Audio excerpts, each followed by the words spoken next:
तो आखिर तक अंजाम क्या होगा?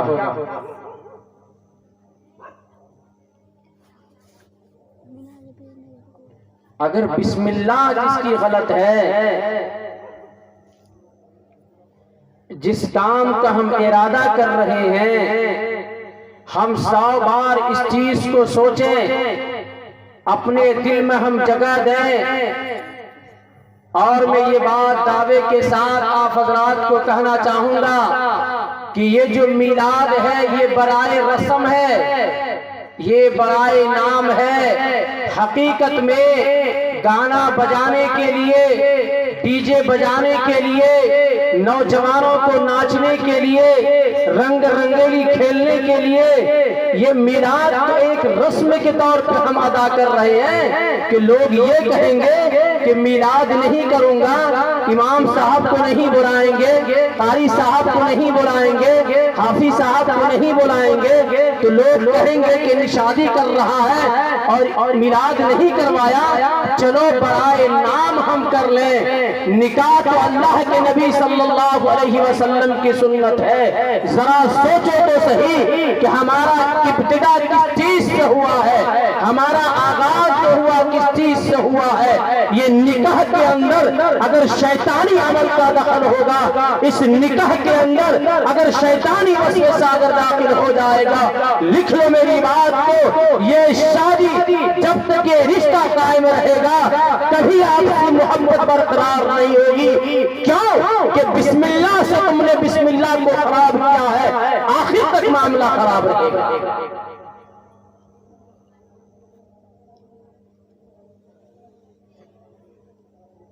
नमाज का टाइम है, कोई नमाज पढ़ने तो गए नहीं।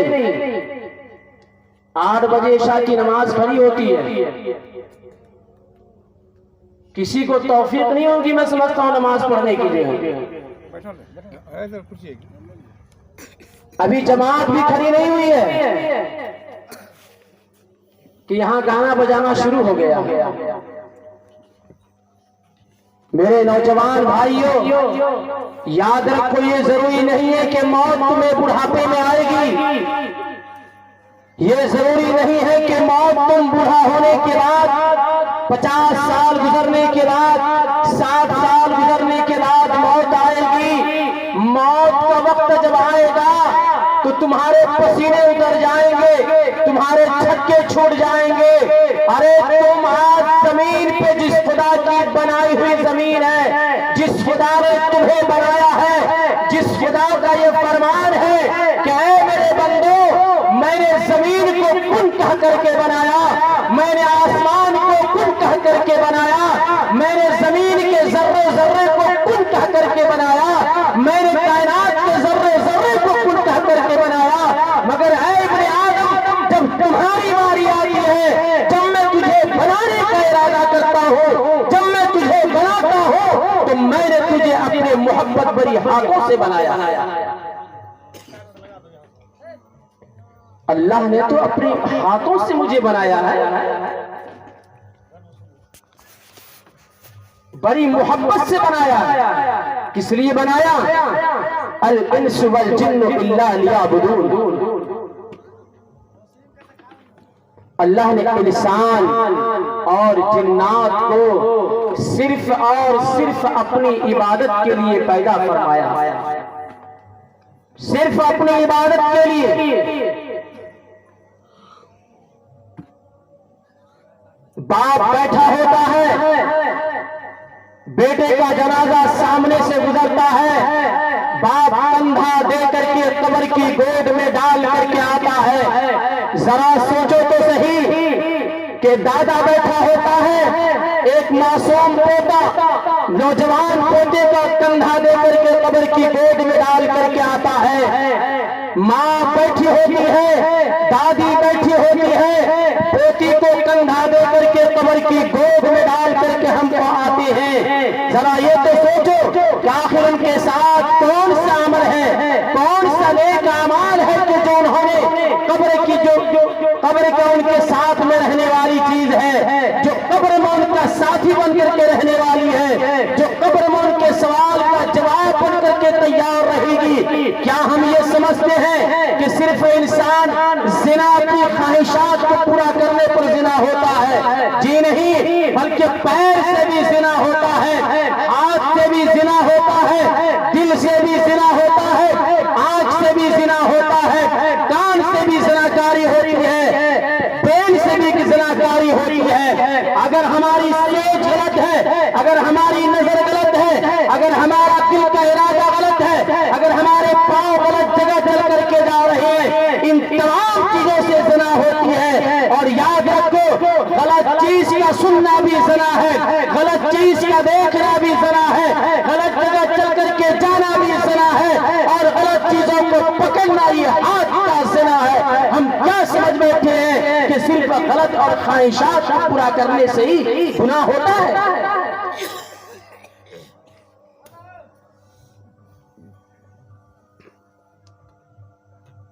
दुनिया चंद रोजा जिंदगी है,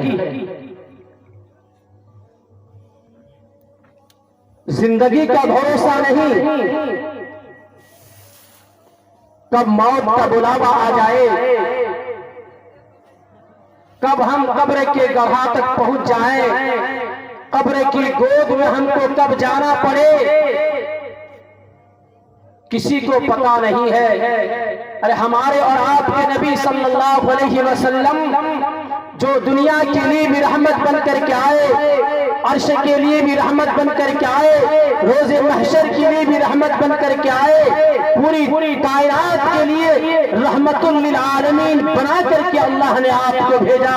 मेरे नबी का हाल ये है कि रातों रात अपनी इस उम्मत के लिए रोया करते हैं, रातों रात कुरान पाक की तिलावत खड़े होकर के क्या करते हैं, रातों रात अपनी उम्मत के लिए इस कदर दिहाड़े मार करके रोते हैं, बदन फूल जाता है।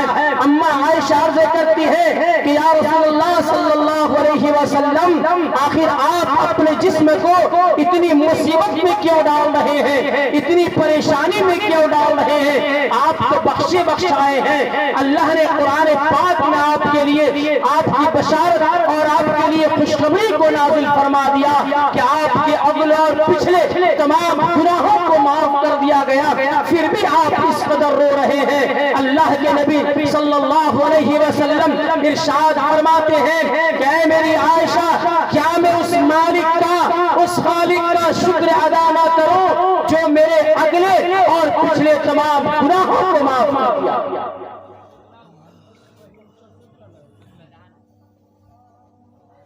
और आज उम्मत का देखो क्या हाल है, आज उम्मती किधर जा रही है? देखो, ये शादी को हम लोगों ने इतना बड़ा तमाशा बना लिया, इसमें नेक शादी तो सुन्नत अल्लाह के वसल्लम की, नमाज़ें पढ़िए, अल्लाह से दुआएं कीजिए, तिलावत कलामुल्लाह पढ़िए कि ए अल्लाह, जो रिश्ता होने जा रहा है इस रिश्ते में तू मोहब्बत अता फरमा, इस रिश्ते में तू तक़वियत अता फरमा। ये क्या तमाशा है? बाबा एक तरफ नाच रहा है, बेटा एक तरफ नाच रहा है, बाबा पी के एक तरफ लौट रहा है, बेटा पी के एक तरफ लौट रहा है, जाने का है किधर, जा रहा है किधर, बोलना है क्या, बोल रहा है क्या, कोई होश नहीं, कोई हवास नहीं। अरे जरा बताओ तो सही, तुम शादी कर रहे हो या बर्बादी कर रहे हो?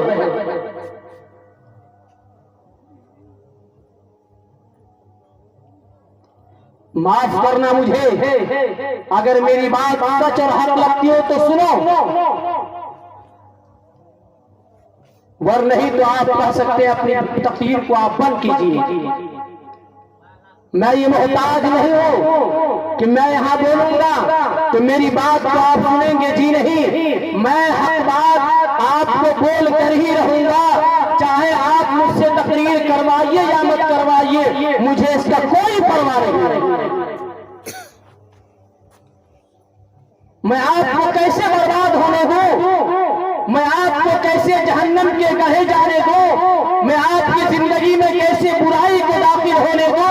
क्योंकि अल्लाह के नबी सल्लल्लाहु अलैहि वसल्लम ने फरमाया, अल मुस्लिम व अखुल मुस्लिम, एक मुसलमान दूसरे मुसलमान का भाई है, ला यज़लिमुहु वला युस्लिमुन, अगर एक दूसरे को जुल्म होती है तो वो उसको रोके, वमन हाजत ही, और एक दूसरे के जरूरियात जिंदगी में काम आए।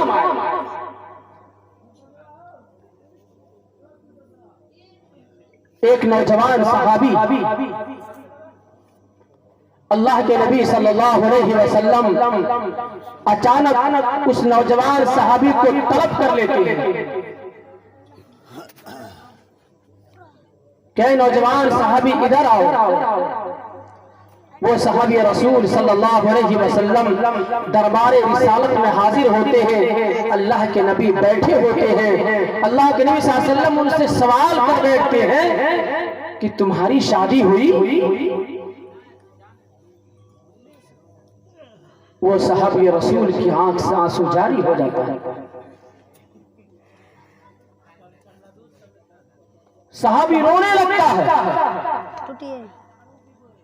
और ज़बान हाल से कहता है, या रसूल अल्लाह, मेरे माँ बाप आप पर कुर्बान हूं, मुझसे शादी कौन करेगा? मुझसे शादी कौन करेगा? अल्लाह के नबी सल्लल्लाहु अलैहि वसल्लम सवाल करते हैं कि आखिर क्या बात है? जरा सोचो तो सही, वो नौजवान कितने मुकद्दर वाले होंगे जिनको अल्लाह के नबी सल्लल्लाहु अलैहि वसल्लम की ज़ियारत नसीब हुई, दीदार नसीब हुई। मैं इस बात को यहीं पे रोकता हूं, एक छोटा सा वाक़या आपको सुनाता हूं। हजरत मौलाना मुजफ्फर हुसैन साहब कांधलवी रहमतुल्लाह अलैह, हजरत मौलाना यूसुफ साहब रहमतुल्लाह अलैह, जिनकी लिखी हुई मुंतखब हदीस है, मुंतखब अहादीस जिनकी लिखी हुई है, उनके पोता हैं कौन? हजरत मौलाना मुजफ्फर हुसैन कांधलवी रहमतुल्लाह अलैह। ये पानीपत से अपना सफर शुरू किए। इनको आना था कांधला, पैदल का सफर है, चलते हुए आ रहे हैं। जब शाम हो जाती है तो एक गांव में पहुंचते हैं और वहां जाकर मस्जिद में आप दाखिल होते हैं। मस्जिद की साफ सफाई करके झाड़ू वगैरह दे करके अजान देते हैं, असर की अजान देते हैं। कोई शख्स नहीं आता है। फिर अजान देने के बाद आप तने तनहा नमाज पढ़ते हैं। नमाज पढ़ने के बाद फिर मगरिब का वक्त होता है। मगरिब के वक्त भी आप अजान देते हैं। कोई शख्स मस्जिद नहीं आता है।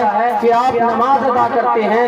नमाज अदा करने के बाद जो है मगरिब की नमाज के बाद देखा कि एक शख्स बूढ़ा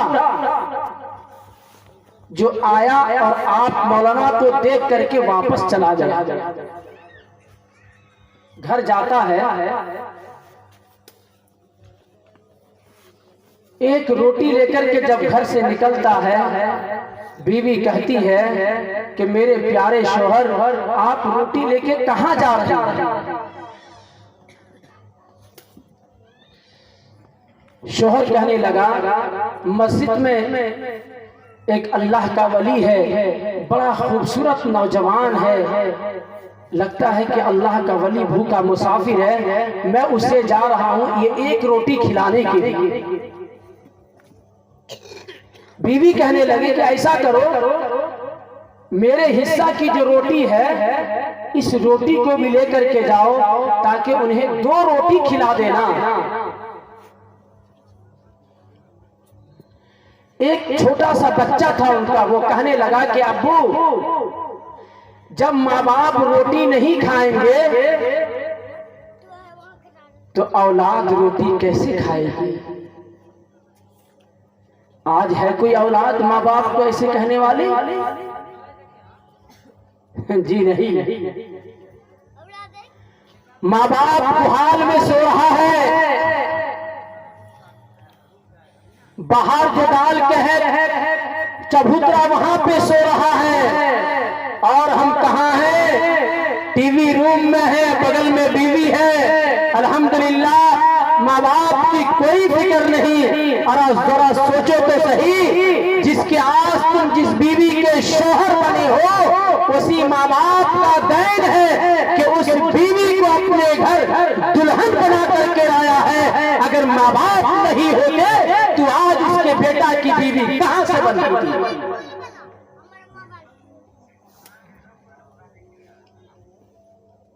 तो वो बच्चा 5-6 साल का बच्चा कहने लगा, अब्बू मैं भी नहीं खाऊंगा, मेरे हिस्सा का भी ले जाइए। मेरे गैब जब वो 3 रोटी मौलाना खाते हैं और जब रात में सोते हैं तो 3 बार अल्लाह के नबी सल्लल्लाहु अलैहि वसल्लम की दीदार हुई। कितनी बार हुई दीदार? 3 बार दीदार हुई। आज ये उम्मती कभी दिल में ये नहीं सोचा कि काश मेरी जिंदगी में हुजूर का दीदार हो जाता। कभी रात में ख्वाब में नींद की हालत में हुजूर का दीदार कर लेता, हुजूर की दीदार हो जाती ताकि बख्शिश का परवाना मिल जाता। लेकिन वो गरीब थे, रहने का घर नहीं था, ठिकाना नहीं था, लेकिन जिब्रील अमीन उनके दर की गुलामी किया करते थे और सलामी लेकर के आया करते थे।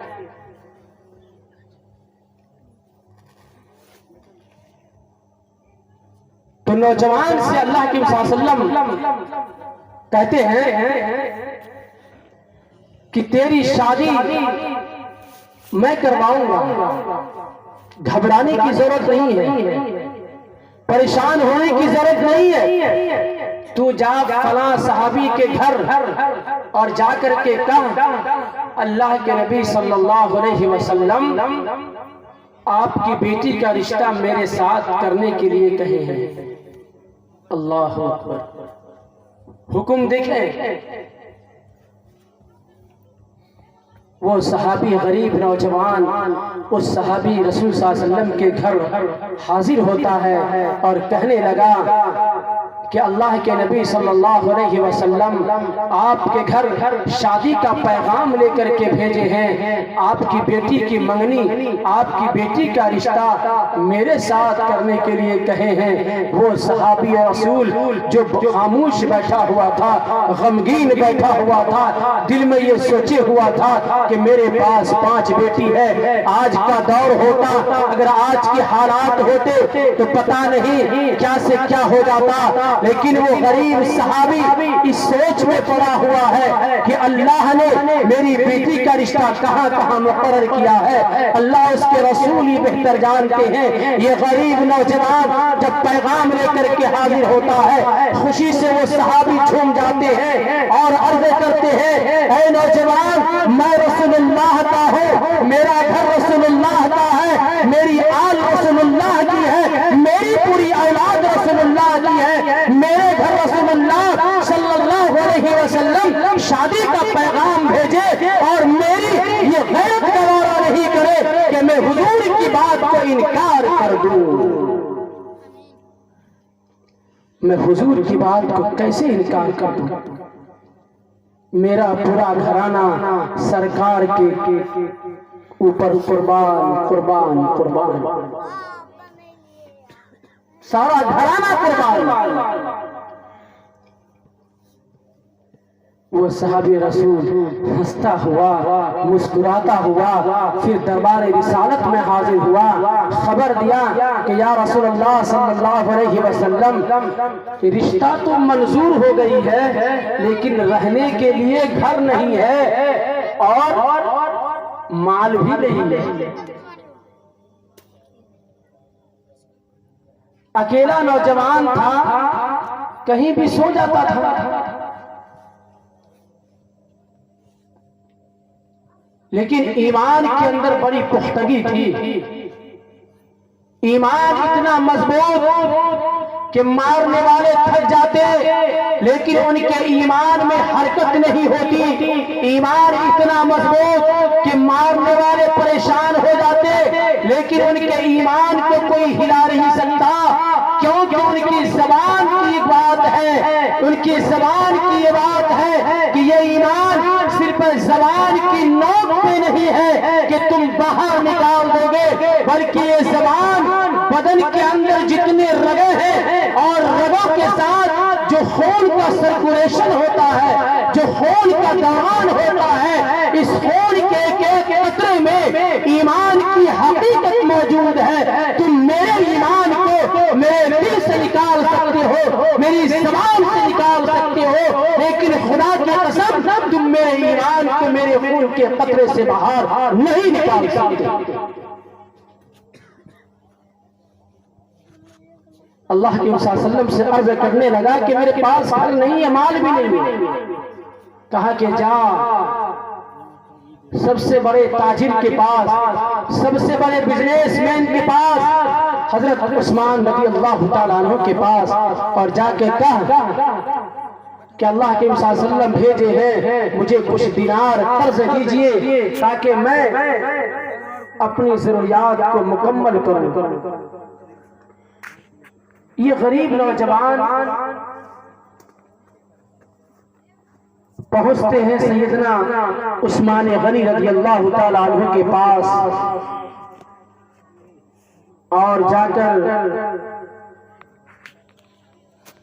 अर्ज करने लगे कि अल्लाह के रसूल सल्लल्लाहु अलैहि वसल्लम मुझे भेजे हैं, कुछ दिनार आप मुझे कर्ज दें, अगर जिंदगी बाकी रहेगी तो आपकी कर्ज की अदायगी हो जाएगी, अगर इस दुनिया से चला जाऊंगा तो अल्लाह और उसके वास्ते मुझे माफ फरमा देना।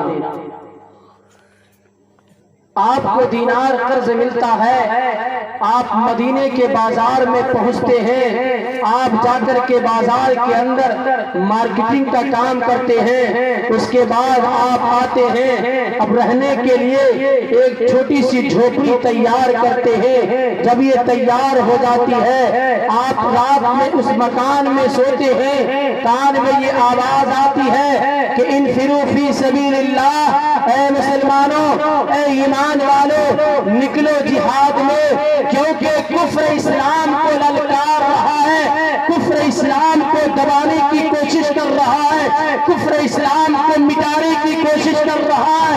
ऐ ईमान वालों, अगर तुम्हारे दिल में ईमान है, अल्लाह का डर है, रसूलुल्लाह की मोहब्बत है, तो निकलो तुम जिहाद के लिए, अल्लाह के रास्ते में निकलो, रसूलुल्लाह के लाए हुए शरीयत को बचाने के लिए निकलो। अल्लाह का हुक्म है, अल्लाह का ये कानून है। जो ही उस गरीब नौजवान सहाबी के कान में ये आवाज पड़ती है, फौरन बदन से चादर को बाहर निकाल कर फेंकता है और मैदान जिहाद के लिए निकल जाता है। किसी से पूछता नहीं है, बल्कि उससे पहले ये करता है, अपने पूरे सामान को बाजार में जाकर दुकानदार से कहता है कि मैं माफी चाहता हूं, मेरे सामान वापस ले लें, अब मुझे शादी नहीं करनी है, आप मेरा सामान वापस ले लें, क्योंकि मेरे साथ हालात आ गए हैं, लिहाजा आप सामान वापस ले लें, मुझे अब शादी नहीं करनी है। आजिजी करने के बाद, खुशामद करने के बाद सामान वापस करके वहीं से वहीं जिहाद में निकल जाता है। रसूलुल्लाह सल्लल्लाहु अलैहि वसल्लम इस ख्याल में है, इस फिक्र में है कि हजरत अबू जुंदुल तो शादी की तैयारी में लगा होगा, क्योंकि मैं उसे शादी के लिए क्या हूँ, मैं उसकी शादी का इंतजाम करके उसे शादी का हुक्म दिया हूँ, वो तो अपनी शादी की फिक्र में होगा। ये नौजवान गरीब सहाबी रसूलुल्लाह से मुलाकात नहीं करता है, बल्कि कुफार के नरदे में चला जाता है, मुकाबला करता है। मुकाबला करते करते दुश्मनों की तीर और तलवार सामने से आती है। हदीस पाक में ये बात है, मुअर्रिख इस बात की नकल फरमाते हैं कि 70 से ज्यादा जख्म तीर और तलवार के उस नौजवान के बदन में पड़े हुए थे, जिसकी वजह से वो नौजवान उस जख्म की वजह से, बदन से पूरे खून के निकलने की वजह से बेहोश निढाल पड़ा हुआ था। किसी ने आके कहा रसूलुल्लाह सल्लल्लाहु अलैहि वसल्लम से कि या अल्लाह के नबी सल्लल्लाहु अलैहि वसल्लम, आप जिन्हें शादी के लिए कहे थे वो तो मैदान में बेहोश पड़ा है। कहा कि लाओ उसे उठा करके, उस नौजवान को उठा के लाया जाता है और ला करके रसूलुल्लाह दो जानू होकर बैठ जाते हैं रसूलुल्लाह के गोदी में लाकर उनका सर रखा जाता है। जो ही सर मुबारक रसूलुल्लाह के झोली में आती है, बेजान जिस्म में जान आ जाती है। नजर उठा करके सरकार का दीदार फरमाता है और ज़बान हाल से कहता है कि या रसूलुल्लाह सल्लल्लाहु अलैहि वसल्लम, मेरे दिल की ख्वाहिश पूरी हो गई, मेरे दिल की तमन्ना पूरी हो गई।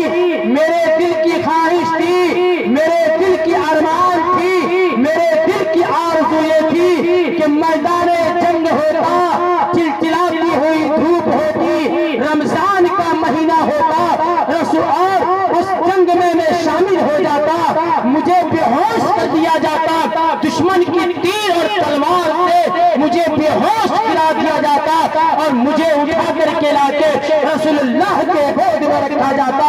रसूलुल्लाह का गोद होता, रसूलुल्लाह का चेहरे मुबारक होता और मेरी इस आँख रसूलुल्लाह के दीदार करते हुए इस जहां से रुखसत हो जाता। ये कहते कहते उस गरीब नौजवान की रूह परवाज हो जाती, रूह निकल जाती। लेकिन आज गौर करो वो कैसे नौजवान थे जिनकी मौत रसूलुल्लाह के गोद में हो रही है। लेकिन आज हमारे नौजवान भाई का आलम यह है कि उनकी मौत घरों में तो होना मुश्किल है, एक्सीडेंटों में हो रही है, रोडों में हो रही है, फिल्म हालों में हो रही है, न जाने कौन कौन से मैदान में उनकी मौत हो रही है कि घर से बाहर निकलता है, अम्मी से कहता है, अब्बू से कहता है कि मैं मार्केट जा रहा हूँ सामान लाने के लिए, बीवी से कहता है कि मैं बाजार जा रहा हूँ जोड़े खरीदने के लिए, बच्चे से कहता है कि मैं मार्केट जा रहा हूँ फल फ्रूट खरीदने के लिए। लेकिन पता चला कि कुछ देर के बाद आधार कार्ड के नंबर से, कुछ देर के बाद मोबाइल फोन के जरिए से ये पता चलता है कि ये बच्चा पूर्णिया का है, ये नौजवान अररिया का है, ये नौजवान फले जगह का है। फोन आता है कि आपके बेटे का एक्सीडेंट हो गया जिनमें आपका बच्चा इस दुनिया से रुखसत हो गया। ये जवानी अल्लाह की बड़ी नियामत है, इसकी कदर करो और सही इस्तेमाल करो। शादी इतनी बड़ी नियामत है, इतनी बड़ी दौलत है, इतनी बड़ी तोहफा है जिसको मैं बयान नहीं कर सकता हूँ। बयान करते करते मेरी ज़बान तो थक सकती है, लेकिन शादी की बात खत्म नहीं हो सकती। अच्छे काम की शुरुआत अच्छे काम से करना, क्या गलत काम से शुरुआत हमने अपने खानदानों से सीखा है जी। अगर हमारे बड़े अगर ये काम डीजे ला के नहीं नचवाते, डीजे ला के अगर नहीं लगवाते, आज हमारे बच्चे भी डीजे ला के नहीं लगाते। खुदा की कसम ये गलती बच्चे की नहीं है, नौजवानों की नहीं है, बल्कि ये गलती 100% नहीं बल्कि 1000% बच्चे के गार्जियनों की। क्यों? कि पहले रास्ता हमने दिखाया, पहले रास्ता हमने दिखाया। जब ये आज आगे बढ़ के लेकर के आए तो हम इन्हें मना भी नहीं कर सकते हैं। क्यों? कि मुझे मालूम है अगर मैं मना करूंगा एक बाप होने के नाते तो कल सुबह होके थैला हाथ में, कंबल गर्दन में, कहेगा चल निकल।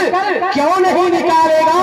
कि हमने इन औलाद को बनाने की फिक्र नहीं किया, इनको हम ये नहीं बताया कि मैं तुम्हारा बाप हूँ।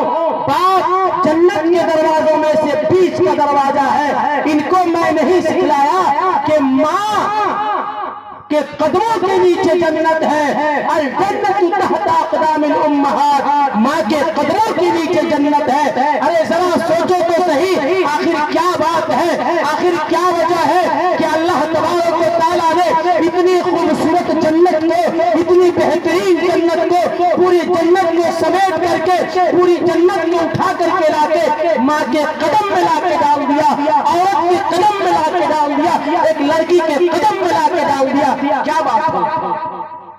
कुछ तो वजह होगी, कुछ तो वजह होगी।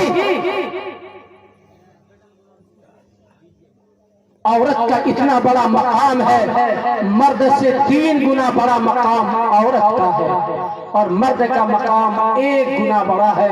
एक सहाबी रसूल पूछते हैं कि या रसूलल्लाह, माँ बाप के दरमियान सबसे बड़ा मकाम किसका है? अल्लाह के रसूल फरमाते हैं उम्मुक, तुम्हारी माँ।